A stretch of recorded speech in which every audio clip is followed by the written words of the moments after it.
Hey guys, my name is Tamara Renee. This unit was sent to me from Nadula Hair. You guys know I love me a nice short, cute bob moment because it's simple, quick, and easy, and we ready to go.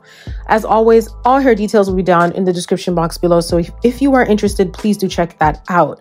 This is a glueless unit. I really love the glueless wave right now because really and truly, who has time to be doing all of the gluing and the adhesives? And it can be a lot. And especially for someone who is a beginner, it can be very intimidating. And I can see why some people actually go to a hairstylist to get their hair done, because really and truly, we don't have time for all of that. But this glueless unit, whether it be a bob or, you know, like a long curly one or something, it is so easy to style and put on. You literally just put it on your head and then you get to styling. So this lace, I did tint it because it was more on the white side and I wanted to look, you know, as realistic as possible.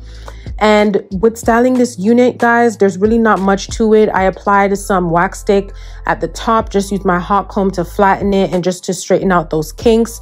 And then I went in with my straightener just to press it out and get it flat as possible. And after doing that, I went back with my wax stick and my hot comb to tame those flyaways, because after straightening it, I don't know if my straightener had static or something, but those flyaways were acting crazy. So that's really and truly all that I did with this hair. And then I applied some of my bronzer right around my forehead area just to, you know, again, blend that lace onto the forehead so it doesn't look, you know, what's the word I'm looking for? Visible or too wiggy. You know what I'm saying? So yeah, this unit was very simple, quick, and easy to style. I love how light and freeing this hair is. Again, all hair details will be down in the description box below. Thank you so much to Nadula Hair. Bye.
Nadula.